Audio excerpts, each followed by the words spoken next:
नमस्कार साथियों, गरजते बादल चैनल में आपका स्वागत है। आज हम रस जो काव्य शास्त्र का भाग है, आज रस को पढ़ेंगे। रस शब्द का शाब्दिक अर्थ आनंद होता है। रस शब्द का शाब्दिक अर्थ आनंद होता है। माने हमने सुना है कि अमुक आदमी की बातों में बड़ा रस आ रहा है, मतलब आनंद आ रहा है। तो आनंद जो है वह हृदय की वस्तु है। आइए देखते हैं आगे कि हर प्राणी अपने जीवन में आनंद की प्राप्ति चाहता है। हर प्राणी अपने जीवन में आनंद की प्राप्ति चाहता है। आनंद प्राप्ति ही जीवन का लक्ष्य भी होता है। मनुष्य का जो है अंतिम लक्ष्य जो है आनंद प्राप्ति होता है। इसी प्रकार काव्य का लक्ष्य भी आनंद की प्राप्ति ही माना जाता है। काव्य का लक्ष्य क्या है? आनंद की प्राप्ति। रस को ब्रह्मानंद का सहोदर माना जाता है। ये इंपॉर्टेंट बात है। रस को किसके समतुल्य माना गया है? तो ब्रह्मानंद सहोदर के समतुल्य माना जाता है।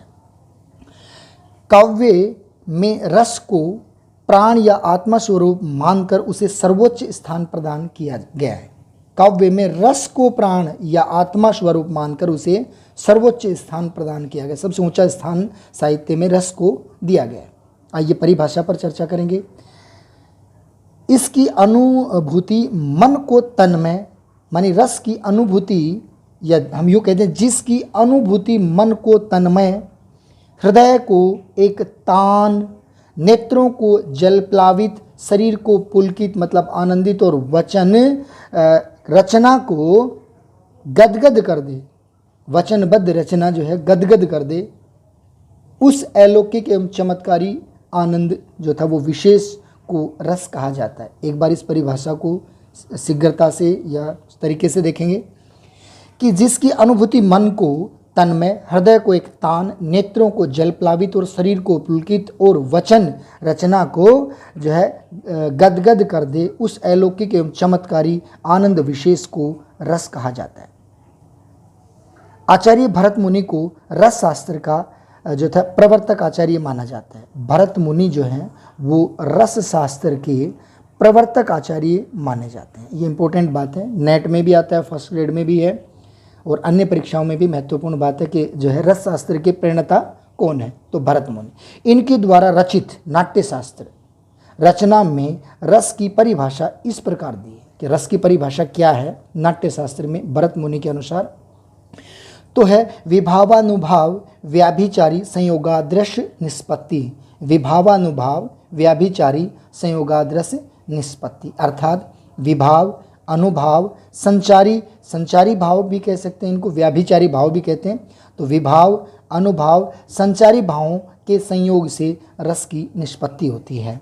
अगर चर्चा एक बार परिभाषा पर फिर से करेंगे कि विभाव, अनुभाव, क्योंकि संधियुक्त शब्द है तो विभावानुभाव, तो विभाव, अनुभाव, व्याभिचारी मतलब संचारी भावों के संयोग से रस की निष्पत्ति होती है। आगे देखेंगे भरत मुनि के इस सूत्र की व्याख्या। भरत मुनि का ये जो सूत्र था रस से संबंधित, इस सूत्र की व्याख्या चार प्रमुख व्याख्याकारों ने की है या आचार्यों ने की है। आइए इन चारों ही व्याख्याकारों के मतों को देखते हैं।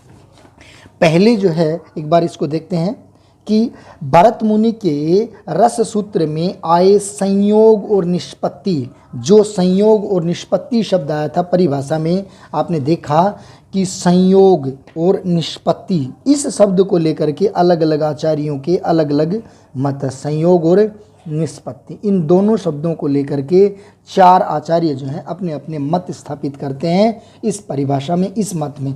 तो जो है भरत मुनि के रस सूत्र में आए संयोग और निष्पत्ति, विभावानुभाव व्याभिचारी संयोगादृश निष्पत्ति, जो परिभाषा उसमें संयोग और निष्पत्ति शब्द की व्याख्या करने वाले आचार्य कौन कौन हैं? उनमें से चार आचार्य हैं, भट्टलोलट, शंकुक, भट्टनायक और अभिनव गुप्त। तो हम इनका चारों का क्रमबद्ध तरीके से अध्ययन करेंगे। सबसे पहले हम लेते हैं भट्टलोलट को। भट्टलोलट के जो मत को हम उत्पत्तिवाद या आरोपवाद कहते हैं। भट्टलोलट ने जो मत दिया वह उत्पत्तिवाद या आरोपवाद था। तो भट्टलोलट के अनुसार संयोग का अर्थ, अब लोलट ने संयोग का अर्थ क्या माना है? लोलट ने संयोग का अर्थ क्या माना है? पोष्य और पोषक, उत्पाद्य या उत्पादक, गम्य और गमक संबंध जो है, इनका आपस में जो संबंध है, पोष्य का पोषक से, उत्पाद्य का उत्पादक से, गम्य का गमक से जो संबंध है, तथा निष्पत्ति का उन्होंने अर्थ लिया है उत्पत्ति या अभिव्यक्ति या पुष्टि। रसों की इन्होंने रस की स्थिति अनुकार्य अर्थात मूल मात्र में मानी है। दर्शक अभिनेताओं पर मूल पात्रों का आरोपण करके रस ग्रहण करने लगता है। माने जो भी हम नाटक देखते हैं, जो भी हम फिल्म देखते हैं, जो भी हम कुछ देखते हैं, उसमें जो दर्शक होते हैं, वो जो अभिनेता होता है, उस पर मूल पात्रों का आरोपण, जिसका वह पार्ट निभा रहा है, उसका आरोपण करके रस ग्रहण करने लगता है। जैसे राम को राम मानना, कृष्ण को कृष्ण मानना और फिर उसको देखना, अतएव इसे आरोपवाद भी कहा जाता है। दूसरा मत जो है वो शंकुक महोदय का है। तो शंकुक महोदय का जो मत है उसको अनुमितिवाद के नाम से जाना जाता है और शंकुक का मत अनुमितिवाद के नाम से जाना जाता है। इन्होंने संयोग का अर्थ जो है वो अनुमान एवं निष्पत्ति का अर्थ अनुमति से मानना है। संयोग का अर्थ अनुमान और निष्पत्ति का अर्थ अनुमिति मानना। इन्होंने चित्र तुरंग माने चित्र फोटो, तुरंग मतलब घोड़े, न्याय के, ये इम्पोर्टेंट बात है, चित्र तुरंग जो है न्याय किसने मानी है, तो ये शंकुक ने अपने मत अनुमितिवाद में मानी है। तो चित्र तुरंग न्याय के आधार पर रस निष्पत्ति की व्याख्या करते हुए कहा है कि जैसे किसी चित्र में बने हुए तुरंग मतलब घोड़े को देख करके हम उसे तुरंग मतलब घोड़ा ही मान लेते हैं, हम उसे तुरंग मतलब घोड़ा ही मान लेते हैं, उसी प्रकार दर्शक नट में राम, हनुमान और कृष्ण आदि की प्रतीति करके उसी में रति आदि भावों का भी अनुमान कर लेते हैं। इस विलक्षण अनुमान को कला प्रतीति भी कहा जाता है। अब कला प्रतीति किसे कहा जाता है, ये भी इम्पोर्टेंट बात है। एक बार फिर से इस मत को देखेंगे कि जो था शंकुक ने संयोग का अर्थ अनुमान और निष्पत्ति का अर्थ अनुमिति माना। इन्होंने चित्र तुरंग न्याय के आधार पर रस निष्पत्ति की व्याख्या करते हुए कहा है जैसे किसी चित्र में बने हुए तुरंग मतलब घोड़े को देख करके हम तुरंग मान लेते हैं, घोड़ा मान लेते हैं, ठीक उसी प्रकार दर्शक भी राम, हनुमान, जब रामलीला वगैरह जो चला करती थी, आजकल तो इसका प्रचलन ना के बराबर हो गया है, उत्तर प्रदेश में जरूर आज भी प्रचलन में है। तो राम, हनुमान और कृष्ण आदि की प्रीति करके उसी में रति आदि भावों का भी अनुमान कर लेते हैं और इस विलक्षण अनुमान को कला प्रतीति कहा जाता है। तो कला प्रतीति किसे कहा जाता है, इसको आप एक बार फिर से देख लेंगे क्योंकि ये परीक्षाओं फर्स्ट ग्रेड और जो है सेकंड ग्रेड और लेक्चर्स की परीक्षा के लिए महत्वपूर्ण प्रश्न है। अगला तीसरा जो मत है वो आचार्य शंकुक महोदय का है। तो शंकुक जी का मत तो था ही ये, और इसके बाद में तीसरा जो मत है वो भट्टनायक का है। भट्टनायक जी ने भुक्तिवाद जो है मत दिया। क्या कहते हैं, भट्टनायक का मत है भुक्तिवाद के नाम से जाना जाता है। इन्होंने संयोग का अर्थ भोज्य और भोजक का संबंध तथा निष्पत्ति का अर्थ भुक्ति माना है। अब इन्होंने क्या माना है कि भट्टनायक का मत है कि भुक्तिवाद के नाम से, भट्टनायक के मत को भुक्तिवाद के नाम से जाना जाता है। इन्होंने संयोग शब्द का अर्थ भोज्य और भोजक संबंध तथा निष्पत्ति का अर्थ भुक्ति माना। इन्होंने रस निष्पत्ति की 3 व्यापार माने, रस निष्पत्ति के 3 व्यापार माने हैं। कौन कौन से, अभिधा व्यापार, भावकत्व व्यापार, भोजकत्व व्यापार, ये 3 व्यापार इन्होंने रस निष्पत्ति के मान्य हैं। और चौथे आचार्य जो हैं वो अभिनव गुप्त हैं। तो अभिनव गुप्त ने अभिव्यक्तिवाद जो है वो दिया। अभिनव गुप्त का मत अभिव्यक्तिवाद के नाम से जाना जाता है। इन्होंने संयोग का अर्थ व्यंग्य और व्यंजक संबंध तथा निष्पत्ति का अर्थ अभिव्यक्ति माना है। एक बार फिर से देखेंगे, अभिनव गुप्त का जो मत है वो अभिव्यक्तिवाद है और इन्होंने जो है संयोग का अर्थ व्यंग्य और व्यंजक माना, इन दोनों का संबंध माना, और निष्पत्ति का अर्थ उन्होंने अभिव्यक्ति माना। अभिनव गुप्त जो है वो रस को व्यंजना का व्यापार मानते हैं। इनके मतानुसार सहृदयों के अंतःकरण में अंतःकरण में कुछ भाव नित्य वासना व संस्कार के रूप में विद्यमान रहते हैं। कहते हैं इनमें कुछ चीज़ें जो हमारे अंदर विद्यमान रहते हैं, हमारे हृदय के अंदर विद्यमान रहती हैं।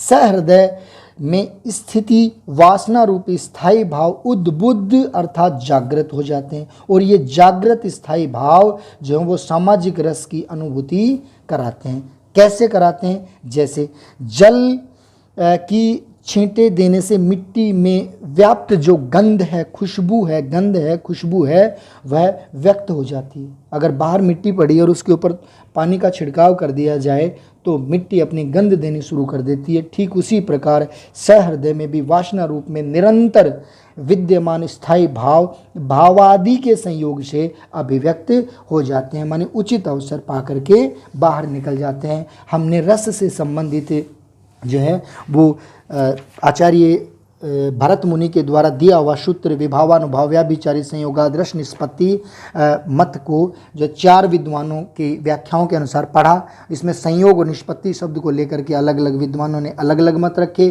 पहले थे जो थे भट्ट लोल्लट, जिन्होंने भुक्तिवाद और आरोपवाद भी के नाम से भी जाना जाता है, वो दिया। दूसरे हैं शंकुक महोदय, उन्होंने जो है अनुमतिवाद दिया। और तीसरे आचार्य आपने पढ़ा भट्ट नायक, उन्होंने भुक्तिवाद दिया। और चौथे जो आचार्य हैं वो अभिनव गुप्त हैं, जिन्होंने अभिव्यंजनावाद जो है मत दिया। ये 4 विद्वानों की जो थे मत थे। आइए अब आगे देखते हैं अगली परिभाषा।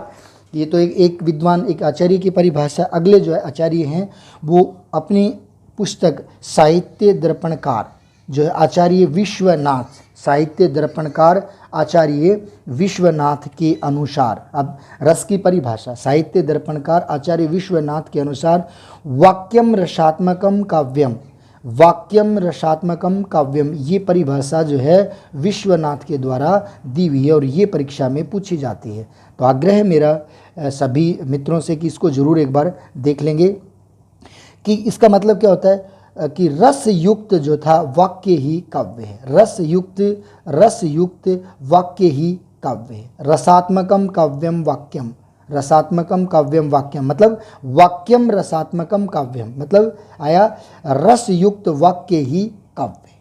अगली जो है साहित्यकारों ने रस की कुछ विशेषताएं बताई हैं, इन पर चर्चा करेंगे। रस जो है वो लोकोत्तर चमत्कार है। रस जो है वह अखंड है। रस स्व प्रकाशानंद है, स्वयं जो है प्रकाशानंद है, स्वयं प्रकाशित होता है। रस ज्ञान स्वरूप है। रस की अनुभूति जो है तन्मयता की स्थिति में होती है। जब किसी चीज़ को आप अंदर से भाव भोर होकर के देखते हैं, पूर्ण रूप से लगन से देखते हैं, तब रस की अनुभूति होती है। अगर मान लीजिए आपका मन ही नहीं है और कोई चुटकुला आपका सुनाए तो आपको कोई उसमें आनंद नहीं आएगा, लेकिन आपका मन है तो जरूर आपको उसमें आनंद आएगा। रसानुभूति जो है अलौकिक होती है, संसार से बाहर की बात होती है। रस ब्रह्मानंद सहोदर के रूप में जाना जाता है। रस की उत्पत्ति सतोगुण के उद्रेक से होती है, सतोगुण को पैदा करने के लिए होती है।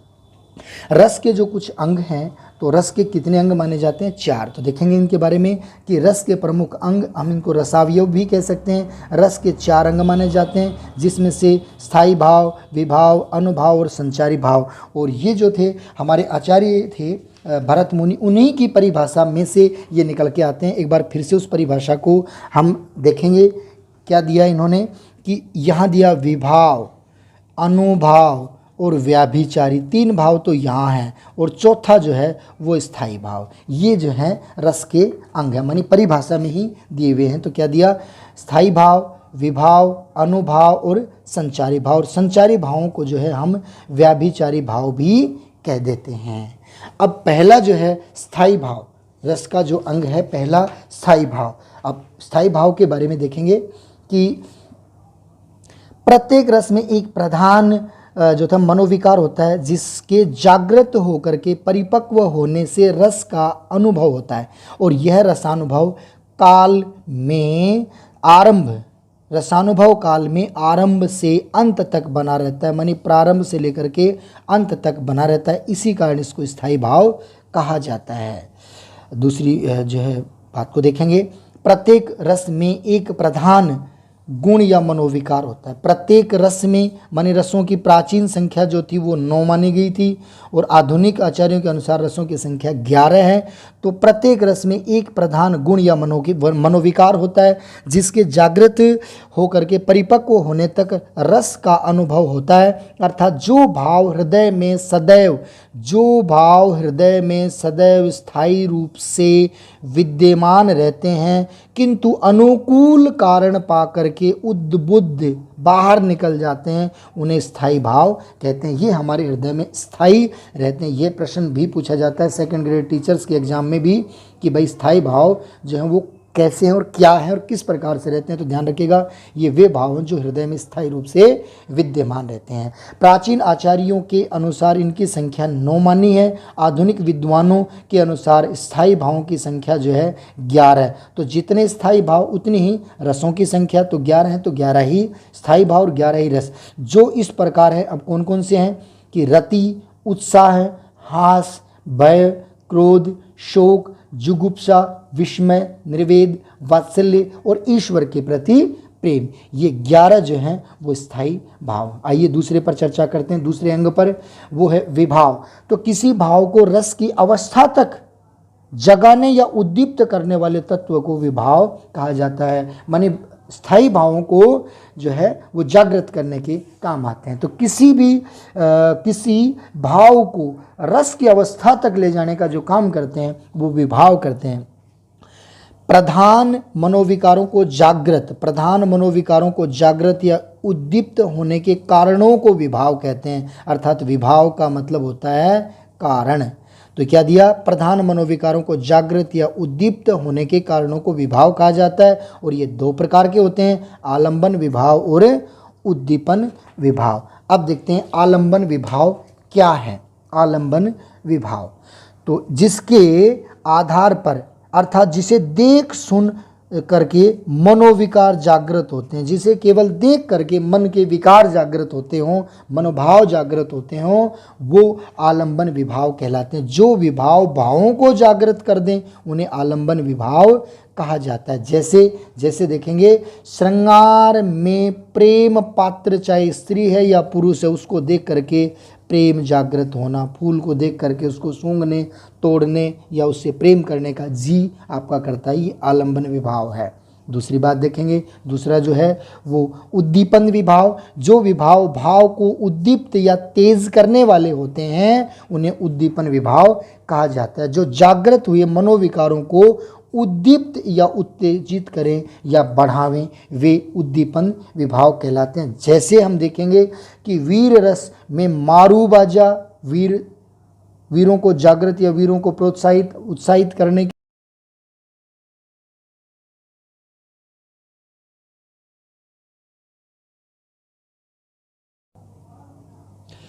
वीरों का जो था वो मारूबाजा, चारणों का प्रोत्साहन आदि। अब तीसरा देखते हैं अनुभाव। अनुभाव में अनु का अर्थ होता है पीछे। स्थायी भाव के पश्चात प्रकट होने वाले मनोविकार की चेष्टाएं अनुभाव कहलाती हैं। आलंबन, उद्दीपन आदि कारणों से उत्पन्न भावों को बाहर प्रकाशित करने वाले कार्य को अनुभाव कहा जाता है। मनोविकार जागृत होने पर बाह्य चेष्टाओं के द्वारा जो था वो प्रकट होता है। ऐसी जो है शारीरिक चेष्टाओं को अनुभाव कहा जाता है। एक बार फिर देखेंगे, मनोविकार जागृत होने पर बाह्य चेष्टाओं द्वारा प्रकट होता है, ऐसी शारीरिक चेष्टाओं को अनुभाव कहते हैं। जैसे मुख का खिलना, मुस्कुराना, रोना, भुजा फड़कना, आँख का लाल होना, पसीना आना और मुंह का पीला पड़ना। अनुभाव 2 प्रकार के होते हैं। कौन कौन से हैं? कायिक और सात्विक। कायिक जो है वो शरीर से संबंधित होते हैं, कायिक शरीर से संबंधित होते हैं। सात्विक जो है वो भी देखते हैं, शरीर के बाद की बात होती है, जो इन पर नियंत्रण नहीं किया जा सकता। कायिक अनुभव देह मतलब शरीर से संबंधित होते हैं। इन क्रियाओं पर नियंत्रण संभव हो पाता है, मानी शरीर की क्रियाओं पर हम नियंत्रण कर सकते हैं। जैसे कौन कौन सी शरीर की क्रियाएं जिन पर हम नियंत्रण कर सकते हैं? जैसे क्रोध, अगर स्थायी भाव आपके मन में, हमारे मन में जागृत हुआ है, आ गया है, हो गया है, तो क्रोध स्थायी भाव के जागृत होने पर हाथ पैर जो चलने लगने की प्रक्रिया जो है, क्रिया पर हम नियंत्रण कर सकते हैं। क्रोध आने पर हमारे हाथ पांव जब चलते हैं तो उस पर हम नियंत्रण स्थापित कर सकते हैं। सात्विक अनुभाव जो है ये कौन से होते हैं? सात्विक अनुभावों की संख्या 8 मानी जाती है।